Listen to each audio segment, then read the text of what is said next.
নমস্কাৰ বন্ধুসকল স্বাগতম জনাইছো অন্য এটা গুৰুত্বপূৰ্ণ ভিডিঅ'লৈ আজি আমি আলোচনা কৰিম HS second year political science important question answer 2026 HS ফাইনেলৰ কাৰণে আজি আমি এই ভিডিঅ'টোত MCQ and short question answer আলোচনা কৰিম ইউনিট নম্বৰ 2 সমতাৰ বিকল্প কেন্দ্ৰস্থলসমূহ এই ইউনিট নম্বৰ 2 ৰ কাৰণে তোমালোকে চেপ্টাৰ নম্বৰ 4 টো পঢ়িব লাগিব হেতু হৈছে তোমালোকৰ কিতাপৰ কিছুমান কিতাপৰ মতে চেপ্টাৰৰ নামটো অলপ বেলেগ হ'ব পাৰে তো যিখন কিতাপ থাম্বনেলত আছে সেইখনৰ মতে অৰ্থনৈতিক আৰু ৰাজনৈতিক সমতাৰ বিকল্প কেন্দ্ৰস্থলসমূহ তো এই চেপ্টাৰটোৰ আজি আমি MCQ and short question answer আলোচনা কৰিম ইয়াৰ আগতে আমি চেপ্টাৰ 2 ৰ MCQ short question answer and 2 mark question answer আলোচনা কৰিছিলো যদি তোমালোকে ভিডিও দুটা চোৱা নাই ডেসক্ৰিপচনতে লিংক থাকিব তোমালোকে ভিডিও দুটা চাই লবা আৰু চেপ্টাৰ নম্বৰ 1 আৰু চেপ্টাৰ নম্বৰ 3 টো তোমালোকৰ সিলেবাসৰ মতে নাই আৰু তোমালোকৰ এক্সামত সেই দুটাৰ বাবে প্ৰশ্ন নাই যদি তোমালোকে সিলেবাসৰ ভিডিওটো চোৱা নাই তেতিয়াহলে কিন্তু তোমালোকে সিলেবাসৰ ভিডিওটো চাই লবা ডেসক্ৰিপচনতে লিংক আছে তো সিলেবাস 2026 ৰ মতে যি ইউনিট 2 আছে কন্টেম্পৰেৰী সেন্টাৰ অফ পাৱাৰ সমতাৰ বিকল্প কেন্দ্ৰস্থলসমূহ এই ইউনিটটোৰ পৰা মানে এই চেপ্টাৰটোৰ পৰা তোমালোকৰ পৰীক্ষাত 6 নম্বৰ আহিব আৰু ইয়াৰ পৰা কি মাৰ্ক আহিব পাৰে কিমান নম্বৰ প্ৰশ্ন আহিব পাৰে 1 নম্বৰীয়া 2 নম্বৰীয়া 4 নম্বৰীয়া আৰু 6 নম্বৰীয়া প্ৰশ্ন আহিব পাৰে আৰু যদি এই চেপ্টাৰটোৰ আমি লাষ্ট 5 বছৰৰ প্ৰশ্নবোৰ চাও যে কিমান নম্বৰ প্ৰশ্ন আহিছিল তেতিয়া আমি চাই পাইছো যে এই চেপ্টাৰটোৰ পৰা 1 নম্বৰীয়া 2 নম্বৰীয়া আৰু 4 নম্বৰীয়া প্ৰশ্ন অহা দেখা যায় তো এই চেপ্টাৰটোৰ আমি 1 নম্বৰীয়া 2 নম্বৰীয়া আৰু 4 নম্বৰীয়া গুটেবোৰ প্ৰশ্ন আলোচনা কৰিম ওকে তো তাৰ কাৰণে চেনেলটো সাবস্ক্ৰাইব কৰি বেল আইকনটো প্ৰেছ কৰি অল কৰি ৰাখিবা তো আহা আজি আমি ভিডিওটো আৰম্ভ কৰো আশা কৰো তোমালোকে ভিডিওটো সম্পূৰ্ণ চাবা এই ভিডিওটো চোৱাৰ পিছত তোমালোকৰ এমসিকিউ আৰু শৰ্ট কোৱেশ্চন আনসাৰ গুটেখিনি ক্লিয়াৰ হৈ যাব তো প্ৰথম আমি এমসিকিউ বোৰ আলোচনা কৰিম কোৱেশ্চন নম্বৰ 1 টো চোৱা কেতিয়া ভাৰতৰ প্ৰধানমন্ত্ৰী ৰাজীৱ গান্ধীয়ে চীন ভ্ৰমণ কৰিছিল এই প্ৰশ্নটো অতিকৈ ইম্পৰ্টেন্ট প্ৰশ্ন হয় আগৰ বছৰটো আহি গৈছিল তো ইয়াৰ অপচন কেইটা চোৱা তোমালোকে 1999 সনত অপশন বি 1966 অপশন সি 1988 তো ইয়াৰ যোনটো কাৰেক্ট আনসাৰ হেতু হৈছে অপশন নম্বৰ সি টু 1988 তো 1988 সনত কি কৰিছিল ভাৰতৰ প্ৰধানমন্ত্ৰী ৰাজীৱ গান্ধীয়ে চীন ভ্ৰমণ কৰিছিল নেক্সট কোৱেশ্চন লাগবাহু কোৱেশ্চন নম্বৰ 2 টো চোৱা এছিয়ানৰ সদস্যৰ সংখ্যা কিমান হয় এছিয়ানৰ সদস্যৰ সংখ্যা কিমান অপশন কিটা চোৱা 10 খন 15 খন 20 খন তো এছিয়ান কি এছিয়ানৰ ফুল ফৰ্ম কি ইয়াৰ বিষয় তোমালোকে ভালকে জানিব লাগিব আৰু হেবোৰ আমি যি 2 নম্বৰীয়া কোৱেশ্চন আনসাৰ পাৰ্ট 2 ভিডিও আহিব সেই পাৰ্ট 2 ভিডিওত আমি সকলোবোৰ এছিয়ান আৰু ইউৰোপীয় সংঘৰ বিষয়ে ভালকে আলোচনা কৰিম তো এইকিটা এমসিকিউ হয় এমসিকিউ জাস্ট তোমালোকে অপশন কিটা চাই যোৱা আৰু মনত ৰাখিবলৈ চেষ্টা কৰা তো এছিয়ানৰ সদস্য ৰাষ্ট্ৰৰ সংখ্যা কিমান 10 খন 15 খন 20 খন তো ইয়াৰ কাৰেক্ট আনসাৰটো হৈছে 10 খন মনত ৰাখিবা এছিয়ানৰ সদস্য ৰাষ্ট্ৰৰ সংখ্যা হৈছে 10 খন নেক্সট কোৱেশ্চন আগবাহু কোৱেশ্চন নম্বৰ 3 টো চোৱা ইউৰোপীয় ইউনিয়নৰ সদস্য সংখ্যা কিমান এই প্ৰশ্নটো অতিকৈ জৰুৰী ইউৰোপীয় ইউনিয়ন আৰু এছিয়ানৰ তোমালোকৰ সদস্যৰ সংখ্যা আৰু কিমান চনত স্থাপিত হৈছিল তাৰ বিষয়ে তোমালোকে জানিব লাগিব তো ইউৰোপীয় ইউনিয়নৰ সদস্য সংখ্যা অপশন কিটা চোৱা 25 খন 24 খন ওপৰৰ এটাও নহয় তো ইয়াৰ কাৰেক্ট আনসাৰটো হৈছে 24 খন মনত ৰাখিবা ইউৰোপীয় ইউনিয়নৰ সদস্য সংখ্যা হৈছে 24 খন নেক্সট কোৱেশ্চন নম্বৰ 4 টো চোৱা ইউৰোপীয় সংঘ কোন চনত গঠন হৈছিল মই তোমালোকক কৈছিলো অতিকৈ জৰুৰী আৰু আগৰ বছৰটো এই প্ৰশ্নটো শৰ্ট কোৱেশ্চনৰ কাৰণে বাৰে ৰিপিট হৈ থাকে তো অপশন কিটা চোৱা 1992 1998 ইয়াৰ ভিতৰত এটাও নহয় তো ইয়াৰ কাৰেক্ট আনসাৰটো হৈছে হেতু হৈছে 1992 মনত ৰাখিবা 1992 অথবা 1992 চনত ইউৰোপীয় সংঘ গঠন হৈছিল নেক্সট কোৱেশ্চন নম্বৰ 5 টো চোৱা এছিয়ান কোন চনত প্ৰতিষ্ঠা হৈছিল তো ইউনিয়নৰ কথা আমি গম পালো ইউৰোপীয় ইউনিয়ন আৰু এতিয়া আমাৰ জানিব লাগিব এছিয়ান যি আছে সংগঠনটো হেতু কোন চনত প্ৰতিষ্ঠা হৈছিল অপশন কিটা চোৱা 1987 1967 ওপৰৰ এটাও নহয় তো ইয়াৰ কাৰেক্ট আনসাৰটো হৈছে 1967 মনত ৰাখিবা 1967 ত এছিয়ান যি সংগঠনটো আছে হেতুৰ গঠন হৈছিল নেক্সট কোৱেশ্চন নম্বৰ 6 টো চোৱা কেতিয়া ভাৰত চীনৰ মাজত যুদ্ধ হৈছিল এই প্ৰশ্নটো অতিকৈ জৰুৰী ভাৰত চীনৰ মাজত যুদ্ধ কেতিয়া হৈছিল ইয়াৰ বিষয়ে কিন্তু শৰ্ট কোৱেশ্চন আগৰ বছৰ বহুবাৰ আহিছে তো অপশন কিটা চোৱা 1987 1997 1962 তো ইয়াৰ কাৰেক্ট আনসাৰটো হৈছে অপশন নম্বৰ সি টু 1962 1962 চনত কি হৈছিল ভাৰত আৰু চীনৰ মাজত যুদ্ধ হৈছিল নেক্সট কোৱেশ্চন আগবাহু কোৱেশ্চন নম্বৰ 7 টো চোৱা তৃতীয় বিকল্প শক্তি কেন্দ্ৰস্থল হিচাপে কোনখন দেশক কোৱা হয় এই প্ৰশ্নটো অতিকৈ জৰুৰী চীন আমেৰিকা ভাৰত ইয়াৰ কাৰেক্ট আনসাৰ হেতু হৈছে চীন দেশক বুলি কোৱা হয় মনত ৰাখিবা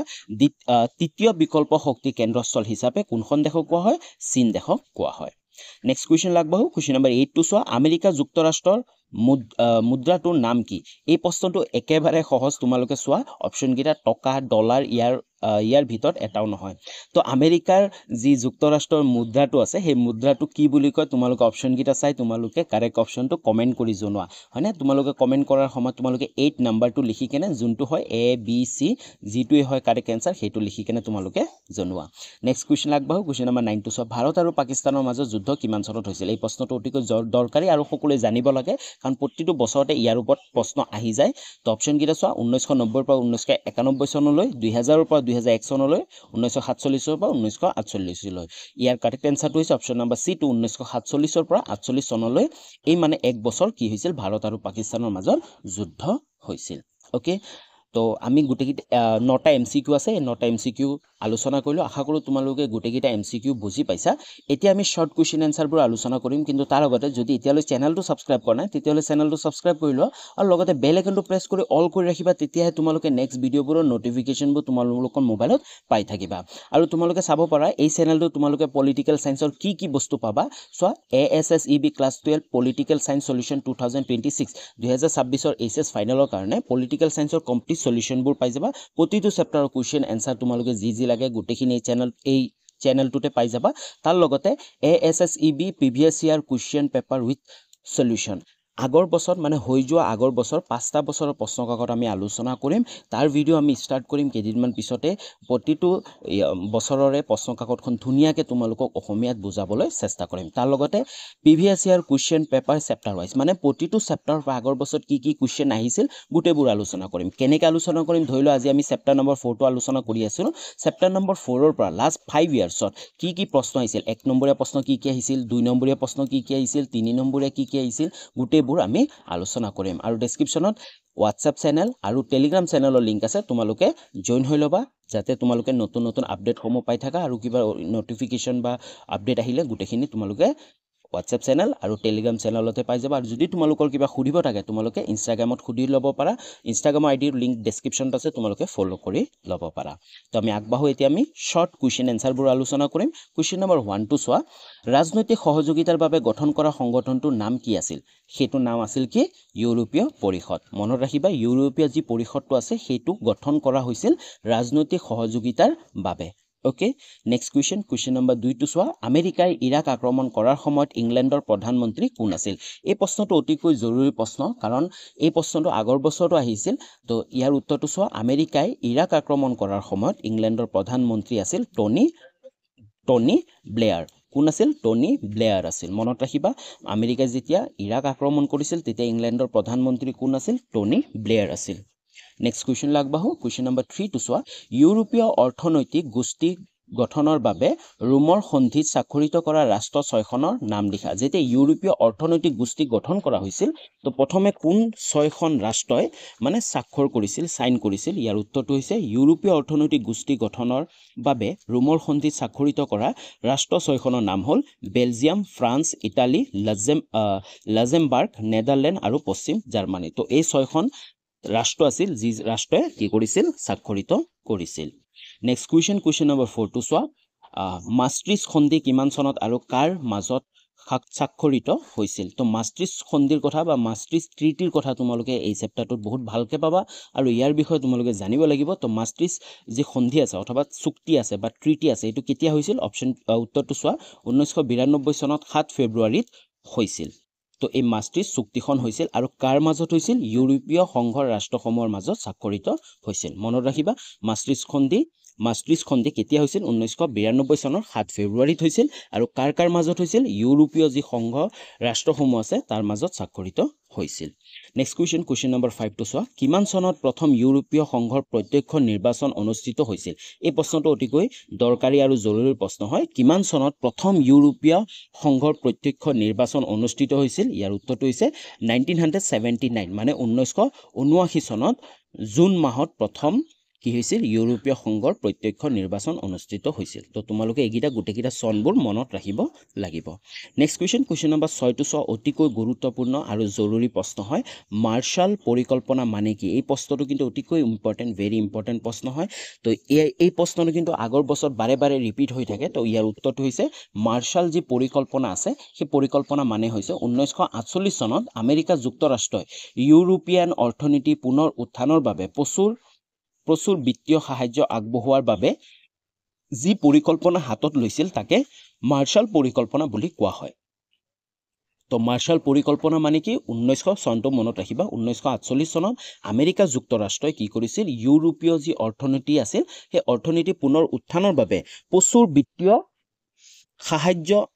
সাহায্য আগবঢ়োৱাৰ বাবে কি কৰিছিল পৰিকল্পনা কৰিছিল আৰু এই পৰিকল্পনাটোকে মাৰ্শাল পৰিকল্পনা বুলি কোৱা হয় বুজি পাইছা যদি তোমালোকে বুজি পাইছা কমেন্ট এটা কৰি ধুনিয়াকে তোমালোকে কৈ দিয়া যে বুজি পাইছো নেক্সট কুৱেশ্যন নম্বৰ 7 to চোৱা এই প্ৰশ্নটো কিন্তু অতিকৈ গুৰুত্বপূৰ্ণ প্ৰশ্ন আৰু ইয়াতে এটাই প্ৰশ্ন কিন্তু তিনি প্ৰকাৰে তোমালোকক সুধিব পাৰে প্ৰথমটো চোৱা ওপেন ডোৰ পলিচি মানে কি বুজা নাইবা খোলা দুৱাৰ নীতি বা মুক্ত দুৱাৰ বুলিলে কি বুজা এই প্ৰশ্নটো তোমালোকৰ তিনি প্ৰকাৰে আহিব পাৰে কিন্তু উত্তৰটো তোমালোকৰ সেম হ'ল তোমালোকে বুজি পাই গৈছা ওপেন ডোৰ পলিচি সুধিব পাৰে নাইবা খোলা দুৱাৰ নীতিও বুলি সুধিব পাৰে নাইবা মুক্ত দুৱাৰ বুলিও তোমালোকক ক'ব পাৰে যে মানে তোমালোকে কি বুজা তো ইয়াৰ উত্তৰটো চোৱা 1974 চনত চীন দেশত ঘোষণা কৰা মুক্ত দুৱাৰ নীতি অনুসৰি বিদেশৰ পৰা অনা মূলধন আৰু প্ৰযুক্তিৰ বিদ্যা বিনিয়োগ কৰি উচ্চ উৎপাদনশীলতাৰ সৃষ্টি কৰা তো এই যি ওপেন ডোৰ পলিচি 1978 চনত চীন দেশত ঘোষণা কৰা হৈছিল আৰু ইয়াৰ মানে কি আছিল এই নীতি অনুসৰি বিদেশৰ পৰা যিমানবোৰ অনা মূলধন আছিল বা প্ৰযুক্তি আছিল সেইবোৰ কি কৰি বিনিয়োগ কৰি কি কৰি উচ্চ উৎপাদনশীলতা সৃষ্টি কৰাই আছিল ওপেন ডোৰ পলিচি বা খোলা দুৱাৰ নীতি বা মুক্ত দুৱাৰ নীতি বুজি পাইছা নেক্সট কুৱেশ্যন নম্বৰ 8 to চোৱা কিমান চনত গ্ৰীচে ইউৰোপীয় গোষ্ঠীক যোগ কৰিছিল এই প্ৰশ্নটো এটা জৰুৰী প্ৰশ্ন কিমান চনত গ্ৰীচে কি কৰিছিল ইউৰোপীয় গোষ্ঠী যোগ কৰিছিল ইয়াৰ উত্তৰটো হৈছে 1981 চনত জানুৱাৰী মাহত গ্ৰীচে ইউৰোপীয় গোষ্ঠী যোগ কৰিছিল 1981 চনত মনত ৰাখিবা নেক্সট কুৱেশ্যন নম্বৰ 9 to চোৱা এছিয়ানৰ প্ৰতিষ্ঠাপক সদস্য ৰাষ্ট্ৰসমূহ কি আমি ইউৰোপীয় ইউনিয়নৰ কথা পঢ়িছো পাই আহিছো প্ৰশ্ন কোনকেইটা দেশে মিলি কি কৰিছিল স্বাক্ষৰিত কৰিছিল এতিয়া আমাক সুধিছে যে এছিয়ানৰ প্ৰতিষ্ঠাপক সদস্য ৰাষ্ট্ৰসমূহ কি আছিল তো ইয়াৰ উত্তৰটো চোৱা এছিয়ানৰ প্ৰতিষ্ঠাপক সদস্য ৰাষ্ট্ৰসমূহ হ'ল ইণ্ডোনেছিয়া মালয়েছিয়া ফিলিপিন ছিংগাপুৰ আৰু থাইলেণ্ড মনত ৰাখিবা এইকেইখন আছিল কি এছিয়ানৰ প্ৰতিষ্ঠাপক সদস্য নেক্সট কুৱেশ্যন নম্বৰ 10 to চোৱা এছিয়ানৰ মুখ্য লক্ষ্য কি যি এছিয়ান আছে হয়নে এছিয়ানৰ মুখ্য লক্ষ্য কি আছিল ইয়াৰ উত্তৰটো হৈছে এছিয়ানৰ মুখ্য লক্ষ্য হ'ল অৰ্থনৈতিক উন্নতিৰ প্ৰতি মনোনিৱেশ কৰি সামাজিক আৰু সাংস্কৃতিক দিশত উন্নতি সাধন কৰা নেক্সট কুৱেশ্যন নম্বৰ 11 to চোৱা এছিয়ান গোষ্ঠীৰ স্তম্ভ তিনিটা কি এই প্ৰশ্নটো কিন্তু অতিকৈ গুৰুত্বপূৰ্ণ প্ৰশ্ন কাৰণ হয়তো তোমালোকৰ এনেকেও আহি যাব পাৰে যে এছিয়ান গোষ্ঠীৰ স্তম্ভ তিনিটা কি নাইবা তোমালোকৰ কিন্তু আগৰ বছৰ বাৰে বাৰে এনেকে আহে যে এই স্তম্ভবোৰ যিকোনো এটাৰ বিষয় তোমালোকক লিখিব দিব পাৰে যে এছিয়ানৰ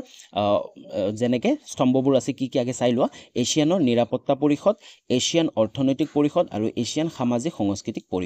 পৰিষদ তো